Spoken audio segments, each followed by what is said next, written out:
وتوبوا إلى الله جميعا أيها المؤمنون لعلكم تفلحون.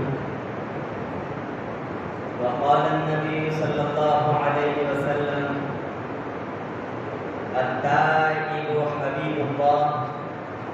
وقال: التائب من الذنب كمن لا ذنب له. وقال النبي صلى الله عليه وسلم: ابكوا فإن لم تبكوا فتباكوا، أو كما قال عليه الصلاة والسلام.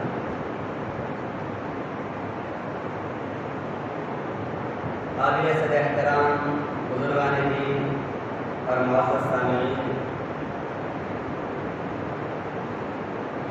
اللہ جل جلالہ و عم نوالہ نے انسانوں کی فطرت میں یہ بات رکھی ہے کہ وہ کسی بڑے سے اپنا تعلق قائم کرنا چاہتا ہے. اس کی فطرت ہی اسے مجبور کرتی ہے کہ وہ کسی بڑے سے تعلق قائم کرے. نیتیں ہر ایک کی الگ الگ. دنیاوی اعتبار سے اللہ تعالیٰ نے اگر کسی کو کسی مقام پر پہنچا دیا، ایک دنیاوی حیثیت سے اس کو ایک اونچا مقام نصیب ہو گیا، تو نچلے لوگ جو ہے جن کو مقام نہیں ملا وہ اسی کی جستجو میں، اسی کی کوشش میں لگے رہتے ہیں کہ میرا ان سے کانٹیکٹ ہو جائے، ان سے دوستی ہو جائے، ان کے خاص گروہ میں، خاص زمروں میں، خاص جو ہے افراد میں شامل ہو جاؤں، اور بالفرض اگر وہ ہو گیا تو پھر اس کی خوشیوں کا ٹھکانا نہیں رہتا. وہ ہر جگہ کہتا پھرتا ہے کہ فلاں صاحب سے، فلاں آدمی سے میرے تعلقات ہیں، میرے روابط ہیں، میرا ان سے اچھا گہرا دوستانہ تعلق ہے. اب کوئی ایسا مسئلہ ہو تو میرے سامنے رکھ دینا، میں انشاءاللہ تمہارا مسئلہ حل کرواؤں. تو انسانوں کی اسی فطرت کو دیکھتے ہوئے اللہ تبارک و تعالیٰ نے بھی ایک جو ہے ایسا فارمولا اور ایسا نسخہ عطا فرمایا ہے کہ جس پر عمل کرنے سے اللہ کی محبوبیت ہمیں مل جاتی ہے.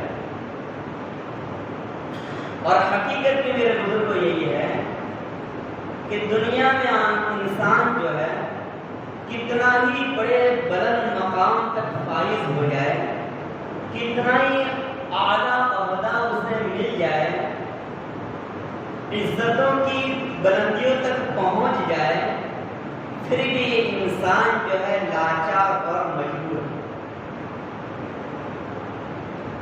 ذرا برابر اس کے اختیار نہیں، مگر اتنا جتنا اللہ نے چاہا، جتنا اللہ نے اس کے مقدر میں لکھ دیا.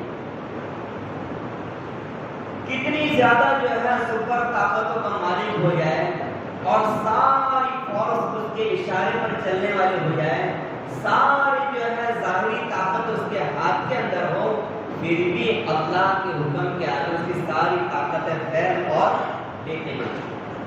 بے حیثیت ہے. مثال کے طور پر اگر کسی ایسے آدمی کا موت کا وقت آ جائے کہ جو سپر پاور طاقت کا مالک ہو، ہر وقت ہزاروں کمانڈرز اس کے ارد گرد رہتے ہو، اور اس کا قلعہ اتنا مضبوط کہ کوئی پرندہ بھی پر نہ مار سکے، اور مکمل ایسے اسباب اس نے تیار کر کے رکھے ہیں کہ موت کے ظاہری کوئی بھی سبب اس تک نہ پہنچ پائے. لیکن میرے بھائیوں، ہم نے دیکھا ہے، بار بار دیکھا ہے کہ جب اللہ کا حکم اس کے موت کے مطابق صادر ہو جاتا ہے تو ساری طاقتیں جو ہیں دیکھتی کی دیکھتی رہ جاتی ہیں اور موت اس تک پہنچ جاتی ہے. لیکن اس کے برعکس میرا اللہ کی قدرت، میرا اللہ کی طاقت کن فیکون کا معنی. میرا اللہ فعال لما یرید ہے، میرا اللہ صمد ہے، میرا اللہ مختار کل ہے. سارے انسان اس کے سامنے عاجز اور بے بس ہے، سارے انسان اس کے کے مغلوب ہے، حقیقی معنی میں خالق وہی رب ہے۔ بتاؤ، جب اتنی بڑی طاقت کا مالک ہو، اتنا سپر پاور اس کے پاس ہو، تو اس سے ہمارا بھی جذبہ ہونا چاہیے کہ اس سے ہمارا قرب ہو جائے، اس سے ایک تعلق ہو جائے، اس سے ہماری محبت ہو جائے، اس کے محبوب بندوں میں، محبوب زمروں میں ہمارا شمار ہو جائے۔ تو اللہ تبارک و تعالیٰ نے ایک نسخہ ہمیں رکھا ہے،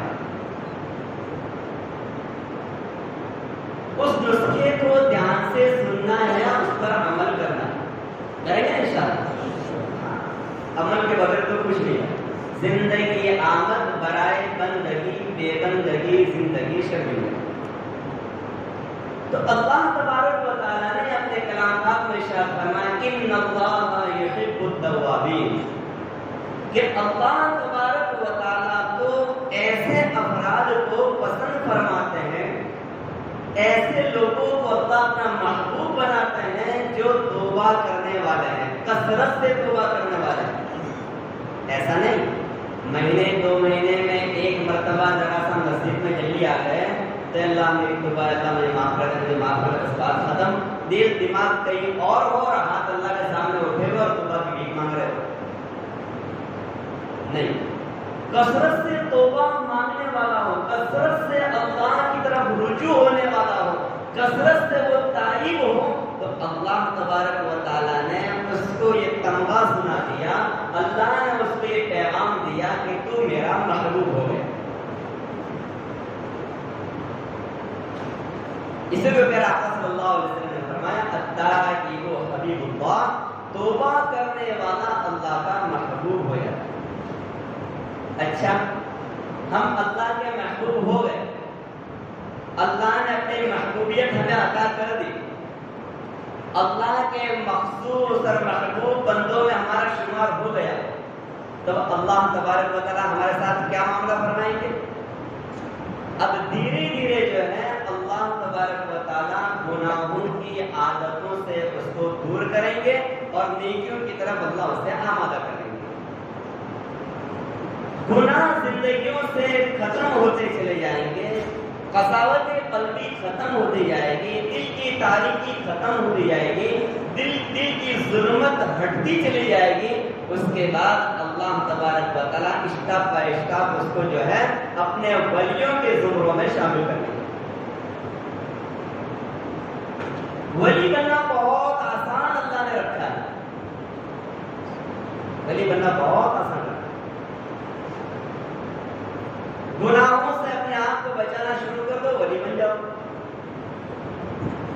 اور گناہوں سے بچنے کی اللہ تعالیٰ کی طرف سے معاونت اسی وقت ہوگی جب ہم تائب بن کر رہیں گے، توبہ کرنے والے بن کر رہیں گے۔ خود میرا آپ کے پیارے نبی محمد عربی صلی اللہ علیہ وسلم، جس کے بارے میں، جس کے متعلق ہمارا عقیدہ ہے کہ ہمارے پیارے نبی محمد عربی صلی اللہ علیہ وسلم گناہوں سے پاک صاف ہے، معصوم ہے۔ آپ کے نامہ اعمال میں کبیرہ گناہ تو کیا، صغیرہ گناہ بھی شامل نہیں کیا گیا۔ وہ پیارے نبی جن کا مقام اللہ تبارک و تعالیٰ نے اپنے بعد رکھا ہے، جو تمام نبیوں کی امام اور سردار ہیں، تمام عالم کے لیے جس کو اللہ نے رحمت بنا کر بھیجا ہو، اللہ تبارک و تعالیٰ نے آخرت میں حساب کا سلسلہ محمد عربی صلی اللہ علیہ وسلم کے اشارے پر منحصر رکھا ہو، ایسے پیارے نبی محمد عربی صلی اللہ علیہ وسلم روزانہ 70 سے 80 مرتبہ اللہ سے فرماتے ہیں اللہ میں گنہگار بندہ ہوں، مجھے معاف کر۔ اور ہمارے نبی کی استغفار، ہمارے نبی کی توبہ ہم سوچ سکتے ہیں کیسے ہوگی؟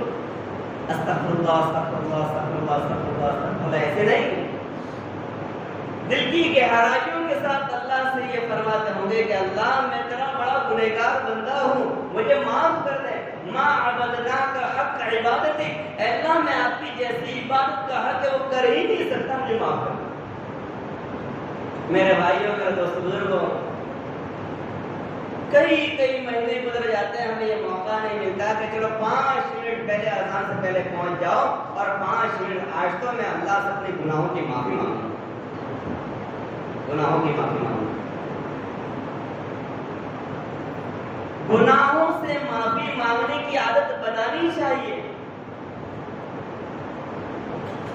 خدا نہ خواستہ اگر ہم نے اپنے آپ کو اس کا عادی نہ بنایا اور گناہ پر گناہ کرتے چلے گئے، کوئی انسان اپنے آپ کو معصوم نہ سمجھے، کوئی یہ نہ سمجھے کہ مجھ سے گناہ نہیں ہوتے، میں گناہ نہیں کرتا، میں گناہوں سے پاک صاف ہوں. میرے بھائیوں، غیر اختیاری طور پر گناہ ہم سے ہو جاتا ہے.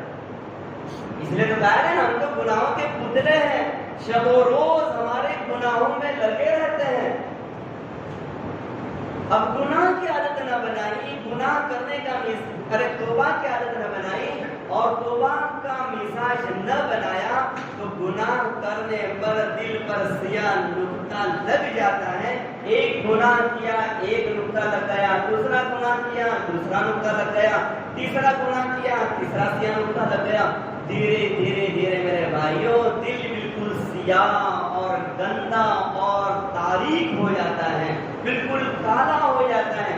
اب جو ہے اس کو توبہ کی توفیق تو بہت دور کی بات، سنن اور نوافل بھی اس سے چلے جاتے ہیں اور دھیرے دھیرے پھر بھی اگر توبہ کی اسے توفیق نہ مل جائے تو فرائض سے بھی کوسوں دور ہو جائے.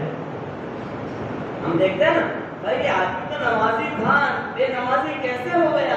یہ تو صف اولیٰ کا پابند تھا، آخری صف میں بھی نظر نہیں آ رہا، کیا بات ہے؟ گناہوں کی عادت پر اس نے توبہ نہ کی، جس کے نتیجے میں اللہ نے اس کو مردود کر دیا. صحابہ کرام رضوان اللہ علیہم اجمعین کے اللہ کے سامنے بہت رونے کی عادت تھی، بہت اللہ تعالیٰ سے توبہ کیا کرتے تھے.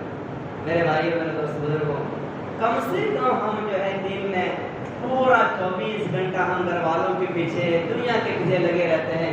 کیا ہی اچھا ہو کہ وہ خالق و مالک جس نے ہمیں پیدا کیا، جس کی نعمتیں ہم بارش کی طرح استعمال کر رہے ہیں، جس کی نعمتیں ہم پر بارش کی طرح برس رہی ہے، رات دن ہم اس کی نعمت کو استعمال کر رہے ہیں. ایک یہ ہوا اللہ کی کتنی بڑی نعمت ہے، اگر اللہ روک دے تو کیا انجام ہو سکتا ہے ہم سوچ سکتے ہیں.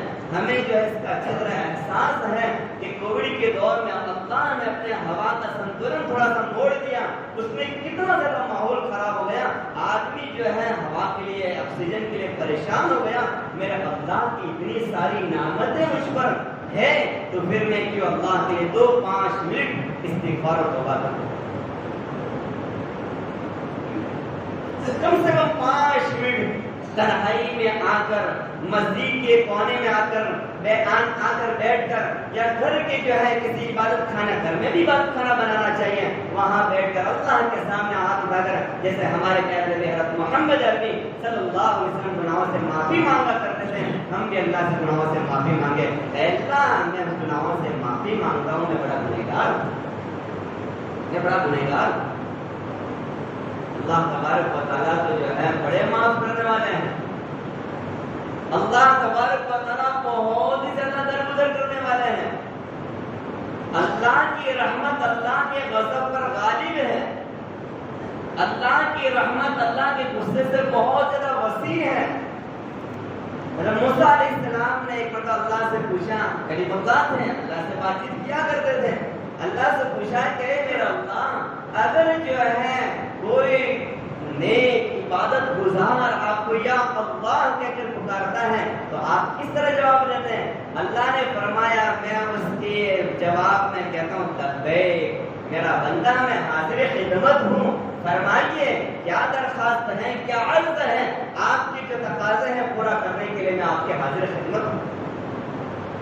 اللہ جب نیک آدمی اور ایک اللہ کو پکارتا ہے یا اللہ، اے میرا اللہ، اللہ کی طرف سے فوراً آواز آتی ہے لبیک یا عبداللہ، حاضر خدمت ہوں. اور اگر میرے بھائیوں کو گناہ کرنے والا، گناہوں میں زندگی گزارنے والا جب اللہ سے کہتا ہے اے اللہ میں بڑا گنہگار ہو گیا ہوں، اللہ کی رحمت جوش میں آ جاتی ہے اور اللہ فرماتا ہے لبیک یا عبداللہ، لبیک یا عبداللہ، لبیک یا عبداللہ، 3 مرتبہ اللہ فرماتا. موسیٰ علیہ السلام نے فرمایا کہ اللہ ایک نیک بندہ آپ کو بلائے ایک ہی مرتبہ جواب، اور ایک بد اور برا آدمی آپ کو پکارے اس نے 3 مرتبہ جواب. اے اللہ یہ فلسفہ سمجھ میں نہیں آیا. اللہ نے فرمایا نیک کام کرنے والا تو اس کی نیکیوں پر اس کا اعتماد ہوتا ہے، اس کی نیکیوں پر بھروسہ ہوتا ہے، اس کی نیکیوں پر امید لگائے بیٹھتا ہے کہ میری نیکیوں کے خاطر میں جنت میں چلا جاؤں گا۔ لیکن یہ برا آدمی، گناہ کرنے والا آدمی یوں سمجھتا ہے میں تو اللہ کی رحمت کی بنیاد پر ہی جنت میں جا سکتا ہوں، میرے پاس تو کوئی عمل نہیں ہے جو مجھے جنت تک پہنچا سکتا، تو یہ تو میری رحمت کا امیدوار ہے اور اس بھرم میں پڑا ہوتے میرے پاس نہیں کیا بہت ہے۔ خیر میرے بھائیوں، ہمیں اللہ کے سامنے رونا چاہیے، اللہ تعالیٰ کے سامنے دعائیں مانگنی چاہیے۔ دعا عبادت کی جڑ ہے، دعا جو ہے عبادت کا مغز ہے، غذا ہے۔ الدعاء مخ العبادہ، میرا آقا کا فرمان ہے۔ دعا مانگنے سے اللہ کو بڑا پیار آتا ہے، دعا مانگنے سے اللہ کو بڑا جو ہے اچھا لگتا ہے۔ جو بندہ دعا مانگتا ہے اللہ تبارک و تعالیٰ فخر سے فرشتوں کے سامنے اس کا نام لیتے ہیں، اس کو یاد کرتے ہیں، میرا بندہ مجھ سے کتنا ڈرتا ہے، میرا بندہ مجھ سے مانگتا ہے، میرا بندہ مجھ سے سوال کرتا ہے، میرا بندہ میرے سامنے ہاتھوں کو پھیلا کر بیٹھا ہوا ہے، فرشتوں گواہ رہے نا، میں نے اس کے سارے تقاضے پورے کر لیے۔ بلکہ ہمارے پیارے نبی محمد عربی صلی اللہ علیہ وسلم کا فرمان ہے ابکو فإن لم تبکو فتباکو، ارے رو رو، دنیا کے سامنے تو بہت رو لیے،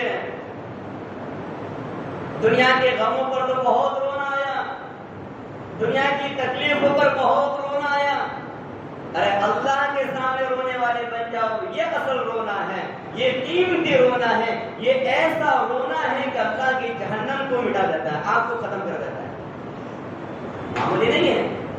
ہمارے نبی کی لیکن منشا یہ تھی، ہمارے پیارے آقا کی چاہت یہ تھی کہ میرا امتی اللہ کو ماننے والا، مجھے ماننے والا، اللہ کے سامنے رونے والا بن جائے، اس لیے تو پیارے آقا نے فرمایا ابکو۔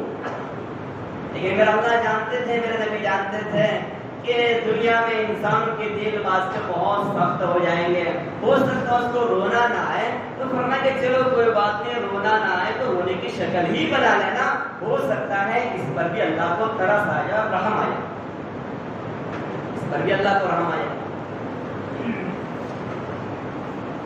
اللہ تبارک و تعالیٰ نے جہنم کی آگ کو بہت دہکایا، بہت تپایا ہے۔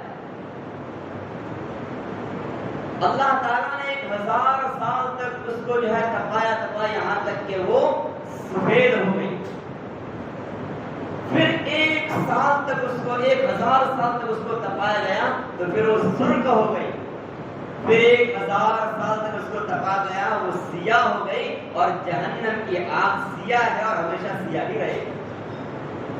جہنم کی آگ کو بجھانے کے لیے اللہ تبارک و تعالیٰ نے ایسا کوئی ہتھیار، ایسا کوئی جو ہے فائر بریگیڈ اللہ نے تیار نہیں کیا کہ جو جہنم کی آگ کو بجھا سکے۔ ہاں لیکن اللہ تبارک و تعالیٰ نے مومن کے آنسو کا قطرہ اتنا قیمتی اور ایسا زبردست بنایا ہے جو جہنم کی جو ہے دہکتی آگ کو بھی بجھا کے رکھ دیتا ہے۔ ایک قطرہ دنیا بھر کے سمندر کا پانی جہنم میں ڈال دیا جائے وہ جہنم ہرگز نہیں بجھے گی، لیکن ایک قطرہ ایمان والا کا جہنم میں گر گیا ساری جہنم کی آگ مٹ جائے گی، بجھ جائے گی۔ ہاں اتنا قیمتی ہمارا یہ آنسو، کیا ہی اچھا ہو ہم تنہائی میں بیٹھے ہو اور اللہ کے سامنے رو رہے ہو، یہ آنسو اللہ کو بڑا پسند ہے، بہت پسند ہے۔ 2 قطرے اللہ تعالیٰ کو بہت پسند ہے، ایک قطرہ تو خون کا جو اللہ کے نام پر گرا ہو، اور ایک قطرہ ہو جو اللہ کی یاد میں تنہائی میں گرا ہو۔ ایک واقعہ آپ کو بتلا دوں، شاہ عبدالعزیز محدث دہلوی رحمۃ اللہ علیہ کے زمانے میں 2 دوست تھے، ایک مزدور تھا، ایک فقیر تھا۔ اب فقیر کو پیسے سے بڑی محبت تھی، اس کا کام صرف ایک ہی تھا کہ پیسے مانگ کر جمع کرو اور اپنے دوستوں کے پاس امانت کے طور پر رکھو، اس میں سے وہ خرچ نہیں کرتا تھا کہ کھانا اس کو فری میں مل جاتا تھا، موٹے پرانے کپڑے مل جاتے تھے، اور مستقل کو گھر کا بجلی بل وغیرہ تو کوئی تھا نہیں، تو اس کے لیے تو ایک ہی تھا کھانا پینا، تو وہ دوسرے کہیں سے مل جاتا تھا، اور یہ مانگ مانگ کر پیسے اکٹھا کرتا تھا، وہ اپنے دوست کے پاس جمع کرواتا تھا۔ اس لیے کہتے ہیں مانگنے والوں کو نہ دو. یہ مانگنے والے عام مطلب یا تو نشے کے عادی ہوتے ہیں یا کہ حریص ہوتے ہیں. اس سے بہتر ہے کہ اپنے علاقے میں، اپنے محلے میں، اپنی سوسائٹی میں ایسا جو درمیانی قسمت کا ہے یا جو بیچارہ فقیر قسمت کا ہے اس کو دو تاکہ صحیح جگہ پر ہمارا پہنچ سکے. تو اس کی عادت تھی وہ پیسے رقم جمع کر کے اپنے دوست کے پاس جمع کرا تھا. یہ سلسلہ کئی سالوں تک چلا، اچھی خاصی رقم اس کے بعد جمع ہو گئی. کچھ دن اس کا آنا بند ہو گیا. اس کا جو مزدور دوست تھا وہ پریشان ہو گیا کہ کیا بات ہے، میرا فقیر دوست آ نہیں رہا، پیسے جمع نہیں کروا رہا. ایڈریس پتا اس کے پاس تھا، وہاں پر پہنچ گیا. دیکھا تو چارپائی پر لیٹا ہوا ہے، نشہ کی حالت ہے، اٹھنے بیٹھنے سے بھی جو ہے معذور ہے، مجبور ہے. وہ کہنے لگا فقیر دوست کہ مجھے تیرا ہی انتظار تھا، اچھا ہوا تو آ گیا. دیکھ میری آخری گھڑی چل رہی ہے، پتہ نہیں کب میری آخری سانس نکل جائے. یہ جو رقم میں نے تیرے پاس جمع کرائی ہے، تجھے معلوم ہے مجھے پیسے سے بہت محبت ہے، یہ میرے لیے حفظ جان ہے، تو اس کو ضائع مت کرنا. جب میں قبر میں چلا جاؤں تو کسی کو پتہ نہ چلے. تو میرے قبر میں جنازے تک شریک ہو جانا اور کسی اور کو بلا لینا، کرائے سے ان کو روانہ کر دینا. پھر آخری جو ہے انجام، آخری جو ہے مرحلہ تو ہی اس کو کرنا، اور یہ ساری رقم میری قبر میں میرے سینے پر رکھ دینا.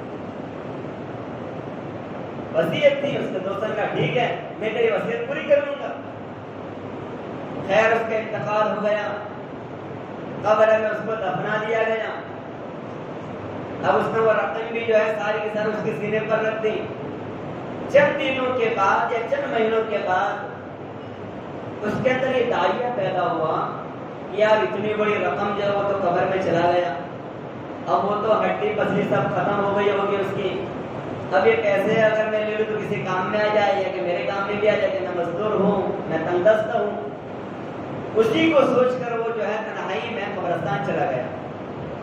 قبر کو اس نے کھولا، سکوں کو، سونے چاندی کے سکے تھے سارے چپکے ہوئے تھے. اس نے جو ہے جیسے ایک سکے کو اٹھانا چاہا تو فوراً اس کے ہاتھ پر جو ہے کرنٹ جیسا محسوس ہوا اور وہ ایک دم فائر محسوس ہوا اس کو، اور فوراً چھوڑ کے وہاں سے بھاگا. اب اس کی اتنی جلن ہو رہی تھی، گھر میں آ کر اس نے ٹھنڈا پانی انتظام کیا، ٹھنڈے پانی میں ہاتھ رکھا. جب تک جو ہے ٹھنڈے پانی میں یا برف پر اس کا ہاتھ رہتا تب تک اس کو جلن محسوس نہ ہوتی، نارمل جلن ہوتی. لیکن جیسے وہ پانی سے ہاتھ نکالتا یا برف سے ہاتھ اٹھاتا، جلن جو ہے بے انتہا ہو جاتی، جو برداشت کے باہر ہوتی، برداشت کے باہر ہو جاتی. اب اس نے جو ہے بڑے بڑے ڈاکٹروں کو بتایا، حکیموں کو بتایا، علاج لا علاج ہو گئے. کسی مولانا سے اس کی ملاقات ہو گئی کہ مولانا بڑے پریشان ہوں، کئی دنوں سے یہ ہاتھ کا فائر، ہاتھ کی جلن ختم نہ ہو رہی، ایسی سخت جلن ہو رہی کہ برداشت کے باہر ہے. تو مولانا نے کہا کہ اچھا اپنے جو ہے مولانا شاہ عبدالعزیز محدث صاحب جو ہے اپنے یہاں رہتے ہیں، اللہ نے ان کو بڑا فضل عطا فرمایا، بڑی حکمت عطا فرمائی ہے، بڑا علم عطا فرمایا ہے، تم اس سے ملاقات تو کرو. خیر ملاقات کے لیے چل دی، ساری کارگزاری سامنے پیش کر دی. حضرت نے جو اس کو نصیحت کرنا شروع کر دیا، آخرت کے انجام سے اس کو ڈرایا اور بڑی دردناک جو ہے حالات سنائے. اس کو اس کا دکھ ہوا، درد ہوا. اب یہ انسان جو ہے رونے لگا، اپنے گناہوں پر ندامت کرنے لگا، افسوس کرنے لگا. اب جو ہے اتنا زیادہ نادم ہوا، اتنا زیادہ نادم ہوا کہ اس کی وجہ سے اس کے آنکھوں سے آنسو ٹپکنا شروع ہو گئے. آنسو ٹپکنا شروع ہو گئے. جیسے آنسو ٹپکنا شروع ہوئے، حضرت نے فرمایا ان جو ہے قطروں کو اپنے ہاتھوں پر مل لو، ان قطروں کو، ان آنسوؤں کو اپنے ہاتھوں پر مل لو. وہ اللہ کا بندہ جو ہے حضرت کے سامنے دیکھنے لگا اور اس نے وہ آنسو کے ذریعے جو ہے اپنے ہاتھوں میں لے لیا اور اس طریقے سے پوچھ ڈالے. دیکھتے ہی دیکھتے جو ہے اس کا جو ہے جلن کی فرق ہو گئی، ختم ہو گئی، اور اتنا اطمینان ہو گیا جیسے کوئی تکلیف بھی اس کو نہ ہو. وہ تو تہجد کی نگاہ سے دیکھنے لگا، حضرت یہ کیا ہو گیا، یہ کیا فلسفہ ہے، ہزاروں کی دوا کروا چکا، کوئی اثر نہیں، کوئی فرق نہیں، اور صرف ان قطروں کے ذریعے جو ہے مجھے شفا مل گئی. حضرت نے فرمایا ارے تیرا دوست جو تھا جو قبر میں سویا ہوا تھا اس کو جہنم کا عذاب ہو رہا تھا. قبر جہنم کے گڑھوں میں سے گڑھا ہے یا جنت کے باغوں میں سے ایک باغ ہے, اس پر جہنم کی آگ تھی. میں سمجھ گیا کہ جہنم کی آگ کو دنیا کی کوئی طاقت نہیں بجھا سکتی. اللہ نے ان آنسو میں وہ طاقت رکھی ہے جو جہنم کی آگ کو بھی بجھا سکتا ہے. تو میرے دل میں اللہ نے بات ڈالی کہ ان آنسوؤں کو ہاتھ میں پھیر دیں جس کی برکت سے تیرا یہ درد ختم ہو جائے. اللہ نے ایسا کر کے دکھایا. میرے بھائیوں, ہمارے اللہ والوں کو ہم نے دیکھا ہے کہ رونے کی جب کثرت ہو جاتی, اپنی جو آنسو کو اپنا ہاتھوں پر ملتے, اپنے چہرے پر ملتے, اپنے سر پر ملتے, اپنے جسم پر ملتے ہیں, اس لیے کہ جہنم کی آگ انہیں نہ لگے. میرے بھائیوں, خلاصہ کلام ایک ہی ہے کہ ہم اللہ کے بندے ہیں, ہم گنہگار ہیں, گناہوں سے اپنے آپ کو بچانا بہت ضروری ہے. پھر بھی گناہ ہوتے رہتے ہیں, کم سے کم ہم یہ عادت بنائیں تو 5 منٹ للہ, اللہ کے لیے, اللہ کے گھر میں بیٹھ کر اللہ سے اپنے گناہوں کی معافی مانگیں. سارے ساتھی نیت کرتے ہیں انشاءاللہ. 5 منٹ کم اللہ کرے, اللہ ہمیں استقامت عطا فرما دے اور اللہ ہماری مدد فرما. اللہ کی مدد کے بغیر کچھ نہیں ہو سکتا. اس لیے اللہ نے کہہ دیا ایاک نعبد و ایاک نستعین, ہم آپ ہی کی عبادت کرتے ہیں لیکن آپ کی استعانت کے ساتھ. آپ کی مدد ہوگی, آپ مدد فرمائیں گے, آپ ہماری معاونت فرمائیں گے, تبھی ہی ہم آپ کی بات کر سکتے ہیں. جب تک آپ کی مدد نہیں ہوگی ہم عبادت نہیں کر سکتے. ایسے اللہ سے دعا کرے کہ اللہ ہماری مدد فرما کہ ہم روزانہ توبہ کرنے والے بن جائیں. اللہ کرے ہم روزانہ توبہ کرنے والے بن جائیں. تو اللہ کی ذات سے امید ہے کہ ہمیں بھی وہ نغمہ سنا دیا جائے, الا ان اولیاء اللہ لا خوف علیہم ولا هم يحزنون. اب تو تم گناہوں سے پاک صاف ہو گئے, اب میری ولیوں کے زمرے میں داخل ہو جاؤ. اللہ تعالیٰ ہمارے گناہ کو معاف کرے. اللہ تعالیٰ کہنے سے توفیق عطا فرمائے اور اللہ ہم تمام کو جو ہے بھی اختیار فرمائے.